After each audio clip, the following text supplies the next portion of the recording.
read a systematic review in about 2 minutes. So, first thing we all know is when we look at, and this is a very common sort of pyramid that we have, the sort of pyramid of evidence, we know that the systematic review is the sort of the highest level of evidence, because really what it does, it gathers together the information from randomized trials and attempts to sort of summarize them to come to a conclusion about aspects of orthodontic treatment, or any type of treatment really. So what do we need to look for when we're reading a systematic review? Well, the first thing I look for is the subject relevant to my practice? You know, there's an awful lot of literature at the moment, and really we've got to think and sort of make the best use of our time and not really waste our time. So first of all, is the subject relevant to your practice? If it's not, don't bother reading it. There's plenty of other things to read. So that's the first sort of tip that I've got. Are the objectives set out clearly? And do you understand them when you first read them? Generally, I find if you're having to sort of work quite hard at the objectives, it could be a bit of a difficult review to read. And again, it's one of the things that perhaps puts me off reading much further. Another thing that's very helpful, and I'll go into this a little bit later on, is was it a registered review? That's very important, because that registering the review before it starts means that people are not duplicating other people's reviews. It's also making sure that they're really sticking to the protocol. They're really doing what they intended to do and not changing the review halfway through, perhaps in sort of an endless search for significance. And the next thing we then look at is the PICO. And we're just going to go, this might be a bit basic, but we are going to go into what the PICO means. So the PICO really means is the participants, first of all. I again would look at that and think, are those participants clearly outlined and are they relevant to my practice? And again, I'll use this review as an example really of the relevance of certain participant groups. Is the intervention clearly outlined? So what we're looking at obviously in this one is micro-osteoperforation. Is there a good comparator or control? So that often is treatment as usual or no treatment. But as long as there's an overall comparison between these two, between the intervention and the control, then again, the review is looking quite good. And is the outcome simple and straightforward? And is it relevant to the care that we're particularly interested in? And that's absolutely crucial as well. And again, I can use this review as an example. So thinking now of the inclusion criteria for the review, and this is where there's an area of controversy to a degree. So we know that the highest level or the best systematic reviews are those run by the Cochrane collaboration. They're very difficult to do. The editorial board is really difficult. The reviewers are really difficult. And it's a major piece of work. And I think it's of note that Cochrane collaboration reviews are mostly confined to RCTs only because they're looking at the highest level of evidence. Some reviews will do controlled clinical trials, which aren't necessarily randomized. Other reviews will include prospective cohorts, and others will include retrospective cohorts. What we have to take on board here, which is very straightforward, is that if you start to look at these areas here and include them in your systematic reviews, what you're doing is you're diluting the evidence that's included in the review. So you're at greater risk of providing a review which, first of all, isn't necessarily accurate because it's got the bias that's inherent in prospective cohorts and retrospective cohorts. And that's something that's very, very important. So ideally, the best systematic reviews should include RCTs only. The method is fairly straightforward. There's a systematic identification of papers using electronic and hand searches. These are then filtered by the investigators. Generally, at least 2 people should be doing the filter, again, to check for quality control.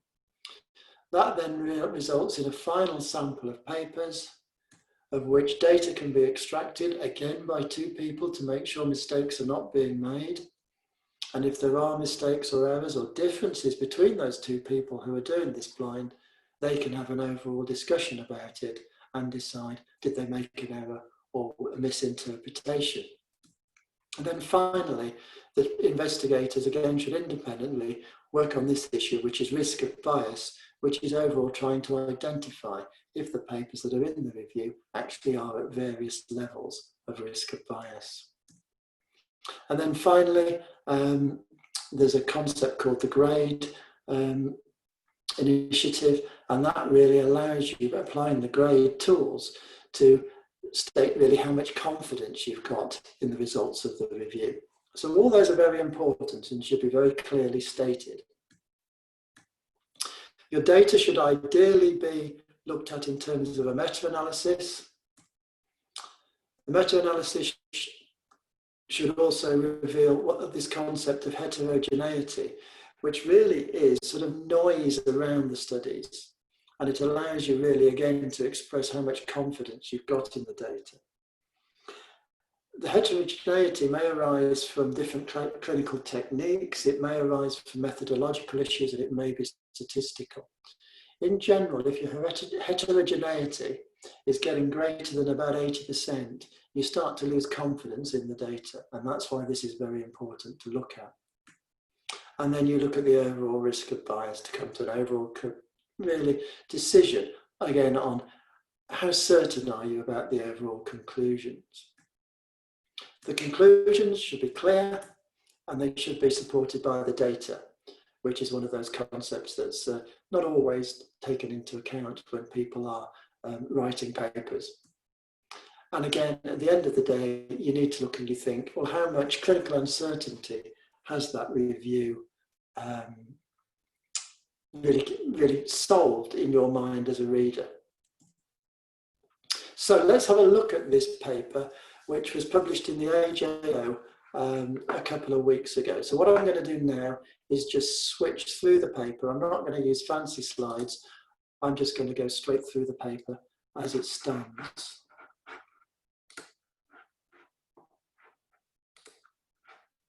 Let's find it.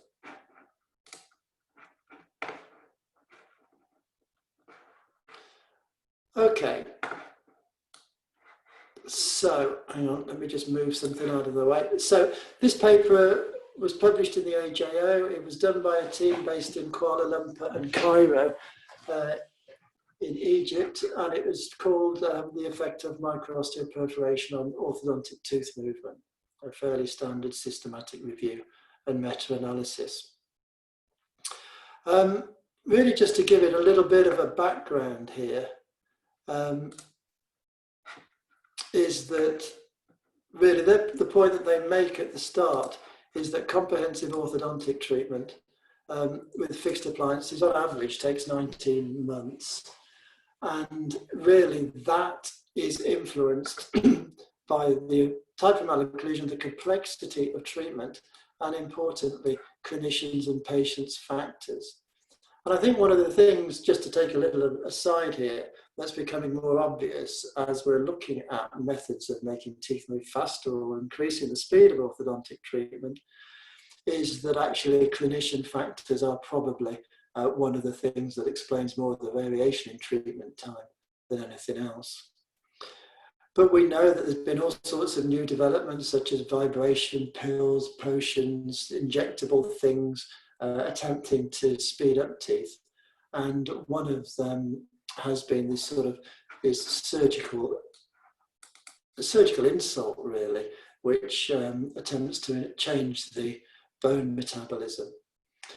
And some of these surgical insults can be quite large. You know, last week we talked about piezo-scission.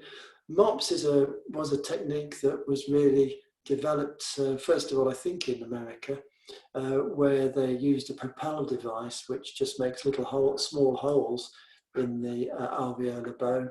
Other peoples have used a mini screw. They point out in their literature review that several clinical trials here have shown an effect, a significant acceleration with the use of MOP, claiming increases of 30 to 62% reduction in treatment time. We need to be very careful when we look at these percentages that people are mentioning, mostly because you could say, for example, that if you've got a tooth that's moving at 1 millimetre a month, and you can increase its movement by 0.5 of a millimetre, people are saying, well, that's a 50% increase. In fact, it's only 0.5 of a millimetre. So I think when people start quoting these figures, it is a little bit misleading and confusing. I'd rather see the actual effect sizes that are there. So one of the other things that I find interesting, and maybe I'm going to look at this a little bit more closely one day, is that MOPs influences this concept called the regional acceleratory phenomenon. I have not seen a really good reference that actually explains this to me yet. There's been a lot of opinion papers and things like that. Maybe the whole concept is flawed. So I think I might look into that and find out, does this regional acceleratory phenomenon work? But anyway, let's see what they wanted to do. So the objective in this systematic review was really to look at the effects of MOPs on orthodontic tooth movement, treatment duration, and any post-treatment effects, such as gingival recession, formation of black triangles and things such as that. I'm only going to really look at treatment duration today. The others could be a little bit of a red herring, and it's really treatment duration and the rate of orthodontic tooth movement that are important. They registered this review prior to them starting. So actually, when you're reading a paper like this, you can just click on that link and get their original protocol to see what they wanted to do. Let's now look at their eligibility criteria and move through to table 1. These tables in the AJO aren't in the great places. So their inclusion criteria were good. They were just looking at trials with split mouth or parallel group designs. They were looking at orthodontic patients who had either extraction and space closure or non-extraction and leveling and alignment. The intervention were MOPs, and then the control was treatment as usual. And their primary outcome was rate of tooth movement and the duration of orthodontic treatment as a whole. Those are very straightforward, a very clear PICO. I think, again, it's good to see that they're just looking at RCTs.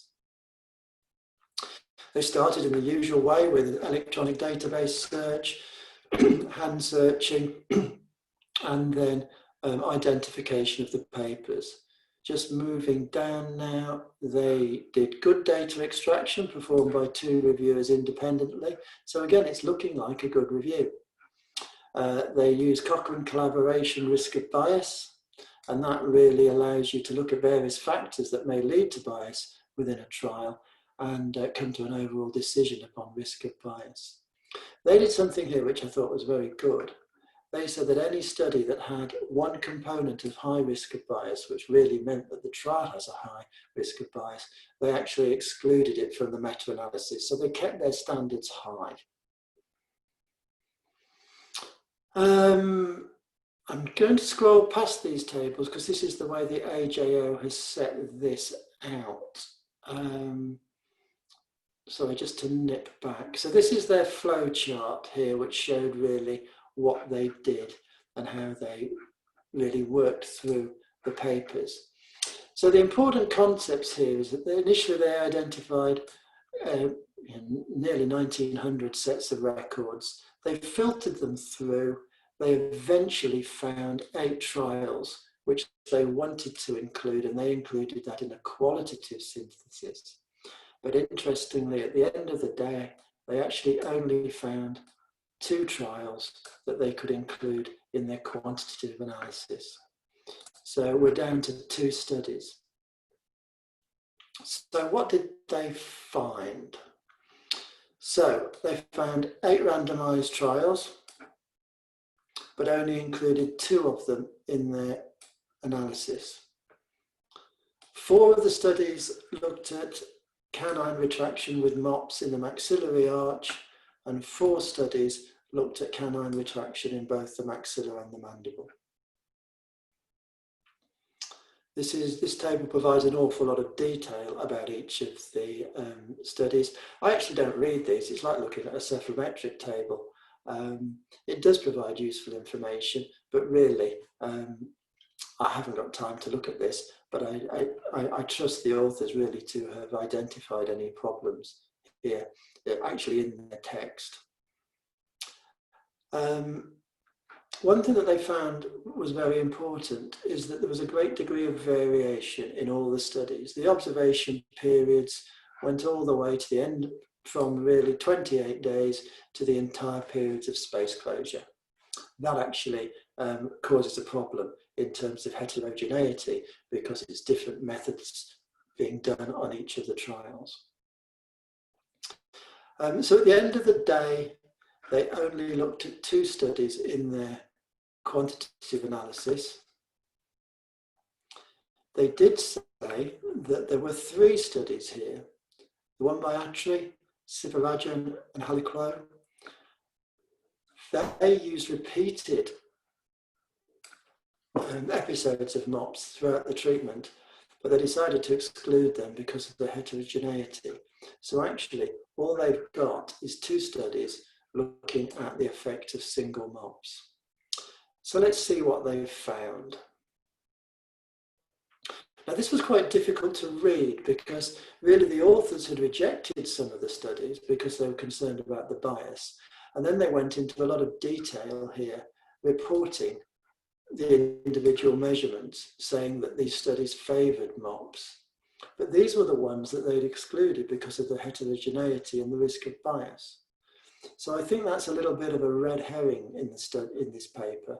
And actually, I went through and just concentrated on the 2 studies that they put into the meta-analysis. And they actually showed in the forest plot, and I think I can go straight down to that. In fact, no, I'm not. I'm going to say they actually showed in these 2 studies that there was an estimate, the pooled estimate of the difference in tooth movement between MOPs and no intervention was 0.1 of a millimetre. This wasn't statistically or clinically significant. So they didn't find any difference or any effect of MOPs in terms of speeding up canine retraction. This is their diagram for risk of bias. Again, I don't look at these too closely when I'm reading a paper. I take an overall value judgment here. And really what this says to me is I just look and think, well, how much green is there? How much red is there? And if there's a lot of sort of amber or orange in the middle, I'm beginning to think, okay, I haven't got a tremendous amount of overall faith in the conclusions because the risk of bias is quite high. However, remember that they only went down and only included 2 studies in their meta-analysis. And these were the studies by Alkebsi and Atri, and they're looking pretty good in terms of the overall risk of bias. So eventually, when they looked at the grade estimate, this showed that they had high confidence in the effect estimate that they've made or the conclusion that they'd made because they had shown that there was no real difference between the 2 interventions. There's then a very detailed table which goes through all the individual sets of studies here, highlighting certain issues. And for each one, they're sort of putting the mean differences and the mean measurements with the statistical analysis in there. I'm just scanning down these p-values and they're all over the place. So now looking at the important thing, which was the forest plot here, the black rhomboid shape crosses the line there of no effect, which says that there's no effect there's no effect of MOPs. Interestingly, because they've been so selective with their the 2 papers, the heterogeneity here, which is represented by that sort of R² statistic, is 0.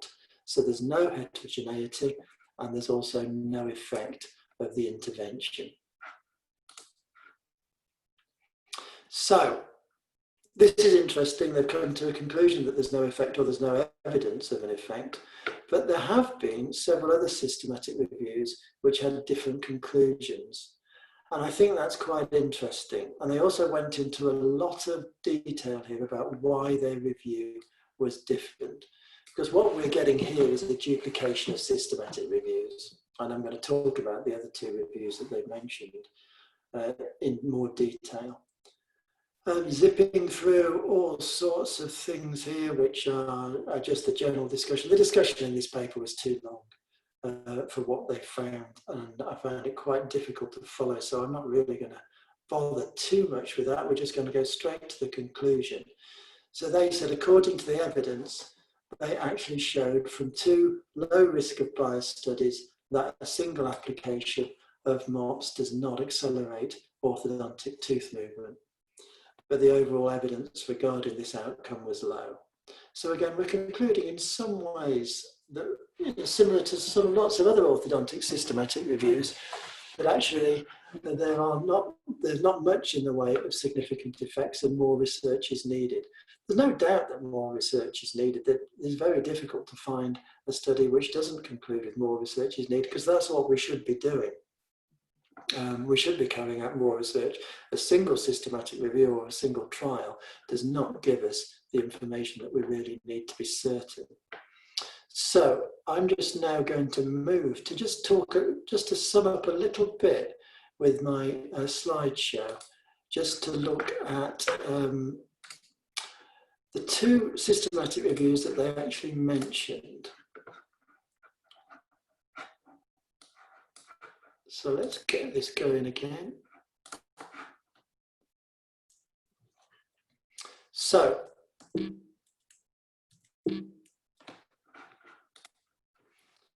this was I mentioned a little bit of this in a blog that I did previously, which was called The Sorry Tale of Micro-osteoperforation, of which I was quite critical about the overall process and the way that things have been done and the way we'd sort of ended up with this overall concept of an intervention which is relatively traumatic. I think it must cost patients to have this done, and yet we actually don't know how well this works. So I sort of revisited that in the light of this systematic review, and because in the review that we've just looked at, they mentioned this review that I'd previously blogged about, and this was published sort of halfway through last year. They actually did something which was very similar. And I think the important thing is here, and the things that we need to look at, is that this is the forest plot from their systematic review. And they'd looked at patient studies with 3 MOPs and studies with 2 MOPs, and they'd come to the overall conclusion that there is a very small effect size here of 0.45 of a millimetre, which actually favours MOPs in terms of canine retraction. But 0.45 of a millimetre is not very much. That's not clinically significant. And they made the point of that in their review. I think something else that is really important is that the heterogeneity here in this first systematic review that they ran was 99%, and in this one it was 98%. That's massive. And that really means that you have to look at these findings with a degree of uncertainty. It's also interesting that I think all these trials here actually appeared in the review that we've just looked at just now, which means there's repetition going on. There's nothing wrong with repetition, but when you start repeating systematic reviews, you do start to get a little confused, and actually you wonder why we're doing this so often. So they actually show their conclusion was that the difference in the rate of canine retraction was statistically significant, but not very substantial. And that was a fair conclusion, I thought. Now, then there was another paper that was published in the Journal of Dental Research, which is a really high impact journal. And again, I posted about this one. And again, it was looking at minimally invasive orthodontic tooth movement. And again, this is their forest plot. And this includes pretty much the same papers from the reviews, the other two reviews that we looked at. Their overall conclusion, though, was that the amount of tooth movement was 0.52 of a millimetre. It favoured the control, and that the amount of heterogeneity was very high at 95%. So again, uncertainty within the data. So they thought there was not sufficient evidence to determine whether a single use of MOPs can accelerate tooth movement. So in terms of overall conclusion, what we have here is something that's quite interesting. We've got 3 systematic reviews. They're all doing pretty much the same thing. They're including the same papers, there or thereabouts, but they are adding and dropping out the occasional study, which is why they're sort of reaching different conclusions. So have we got too many systematic reviews into MOPs? I would say yes, we have. And again, this is why people are supposed to register reviews, to stop you repeating reviews. The results, are they inconclusive? They're not positive in terms of saying that MOPs has an effect. It is that concept, though, of absence of evidence. And we have to remember that absence of evidence, because we're not finding evidence within these studies, is not evidence of absence, which doesn't necessarily mean that MOPs don't have an effect.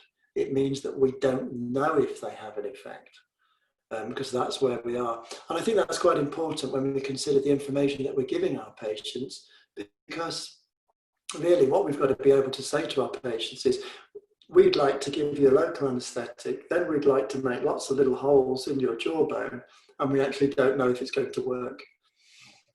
What do you think about having that done? And then patients can sort of say, well, actually, if you don't know it's going to work, perhaps I'll have it done or perhaps I won't.